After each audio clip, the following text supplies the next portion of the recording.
Assalamualaikum warahmatullahi wabarakatuh.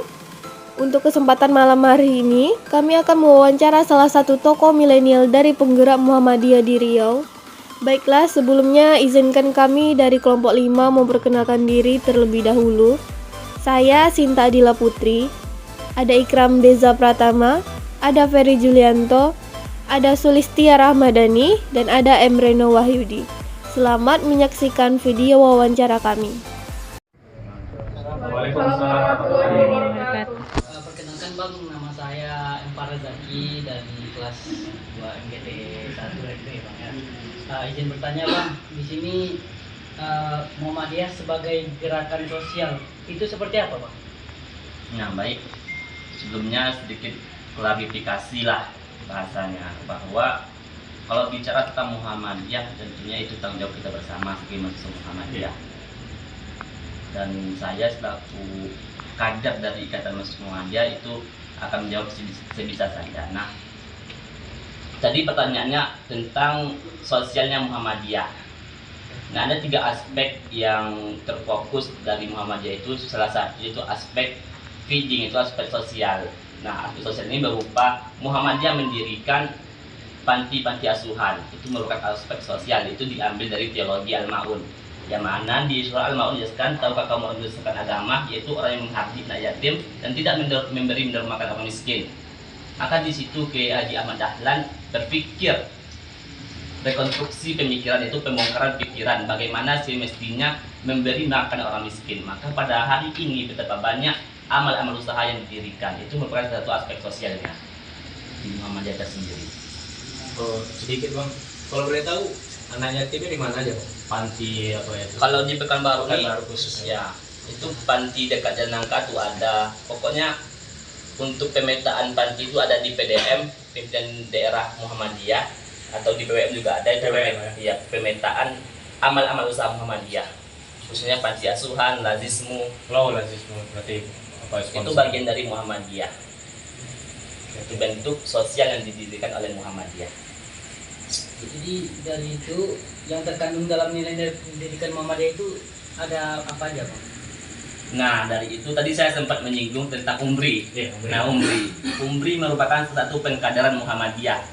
Makanya di umri itu kita ada catur dharma mahasiswa, bukan tridharma mahasiswa. Kalau kawan-kawan itu kuliah di non Muhammadiyah itu ada namanya tridharma mahasiswa. Kalau di umri itu catur dharma ditambah dengan AIK kemuhammadiyahan. Makanya pada hari ini kawan-kawan diajarkan tentang Muhammadiyah. Nah, itu sebagai salah satu bentuk nilai Muhammadiyah. Nah ini Bang, apa yang menyebabkan Muhammadiyah mendirikan gerakan pendidikan dan ekonomi Bang? Nah, itu tadi juga sempat tersinggung di teologi Al-Ma'un. Muhammadiyah ini berdiri juga ada dari teologi Al-Ma'un, yaitu rekonstruksi pemikiran. Makanya ketika itu di Kauman Jogja, Muhammadiyah itu berdiri di Kauman Jogja 1912. Salah satu pendiri itu Kiai Haji Ahmad Dahlan atau Muhammad Darwis. Itu beliau mendirikan Muhammadiyah dengan 3 aspek yang tadi. Pertama ada healing, itu kayak rumah sakit, ada schooling, sekolah-sekolah Muhammadiyah, ada feeding, amal-amal usaha Muhammadiyah sosialnya. Makanya di teologi Al-Ma'un itu jelaskan, fadzalikal ladzi yaduqul yatim wala yahuddu wala tu'amil miskin, dan tidak memberi mendorong makan orang miskin. Maka itu salah bentuk dari teologi Al-Ma'un.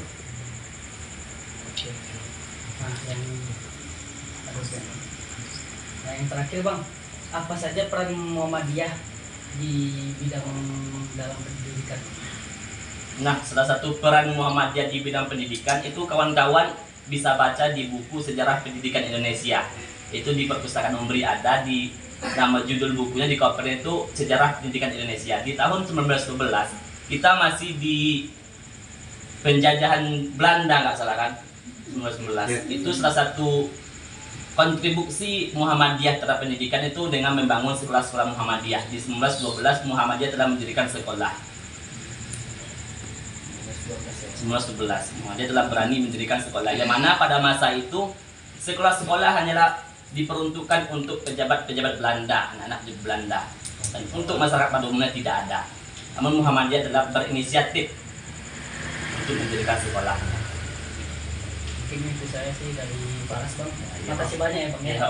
Mungkin teman-teman ada yang mau tambahin. Boleh nanya bang? Nah, Perkenalkan nama saya Najwa Bintang Marani. Saya dari Prodi Manajemen juga. Oke, untuk Muhammadiyah tadi kita sebenarnya ada pertanyaan masalah kesetaraan gender, cuman saya agak sensitif bahasanya gitu. Ada sensitif ya kalau gitu. Bagaimana sebenarnya pandangan Muhammadiyah itu terhadap kesetaraan gender? Kan mungkin zaman sekarang banyak bilang kami sebagai perempuan ini nggak boleh disamain sama laki-laki, kami tentu pasti punya punya tinggi derajatnya daripada ini atau segala macam. Bagaimana pandangan Muhammadiyah tadi terhadap orang yang sudah banyak menyetarakan gender antara perempuan dan laki-laki?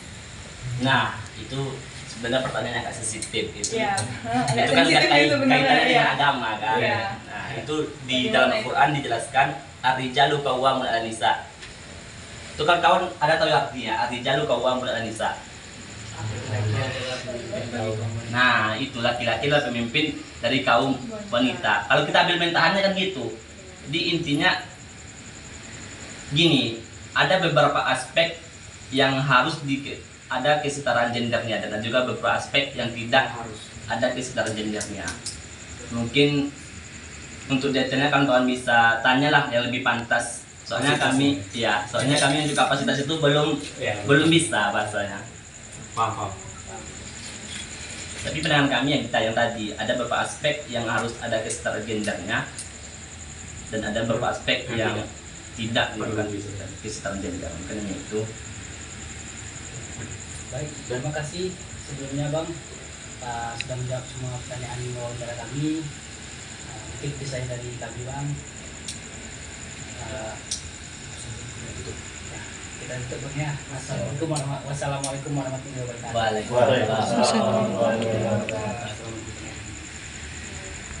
Demikianlah wawancara kami dengan salah satu generasi milenial Muhammadiyah yang ada di Riau. Semoga ilmu yang diberikan bermanfaat bagi kita semua. Akhir kata, apabila ada kesalahan, kami mohon maaf. Saya akhiri dengan wassalamualaikum warahmatullahi wabarakatuh.